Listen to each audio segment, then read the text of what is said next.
They say power cannot love. They say a queen must never give her heart away. But what happens when love is stronger than tradition, and loyalty costs a man his life?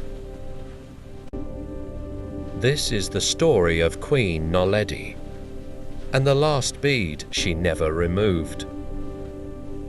Long ago, in the southern lands of Africa where red soil kissed the sun and ancestors whispered, through the wine stood the prosperous kingdom of Lesedi. Its people were ruled by a young and powerful queen known for her wisdom, grace, and unshakable dignity. Her name was Queen Naledi. From the day she was crowned, she wore a royal necklace made of 12 sacred beads, each bead symbolizing a vow, courage, justice, loyalty, sacrifice, and the last bead, the most sacred of all, was never to be given away. Among the queen's royal guards was a man named Thabo.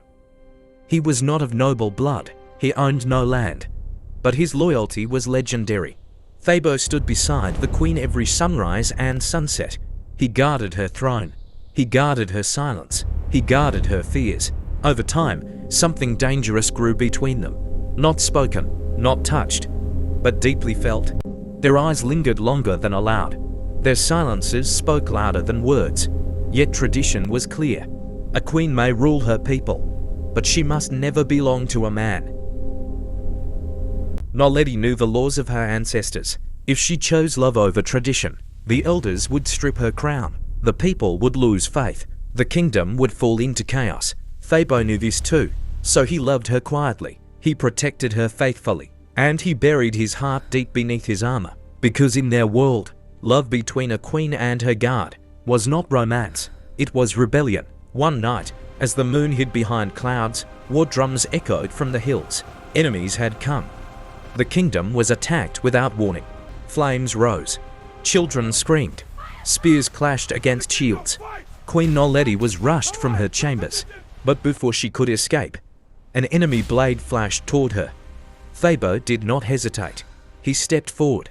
The blade struck him instead, again and again. Yet he stood, bleeding, broken, unyielding, until the final strike pierced his chest. Thabo fell to his knees. Queen Naledi ran to him, forgetting the crown, forgetting the laws, forgetting the watching eyes of the world. She held him. For the first time, she wept openly. Thabo smiled weakly and whispered, "My queen, I kept my oath." Naledi removed her necklace. Her hands trembled. She pulled off the last bead, the forbidden bead, and placed it in his palm. "Then take my heart with you," she said, "because it was always yours." Thabo died with the bead clenched in his hand. The enemies were defeated, but the kingdom was changed forever. Queen Naledi refused to wear the necklace again. She stood before the elders and said, "A crown without love is hollow. A tradition without compassion is empty." She ruled wisely for many years, but she never married. And every year, on the night of the invasion, she placed a single bead on Thabo's grave. This folktale teaches us powerful truths. Leadership demands sacrifice, but it should not erase humanity. Tradition preserves identity, but blind tradition can destroy love. Loyalty is not measured by status, but by action. Love does not always get to live, but it always leaves a mark.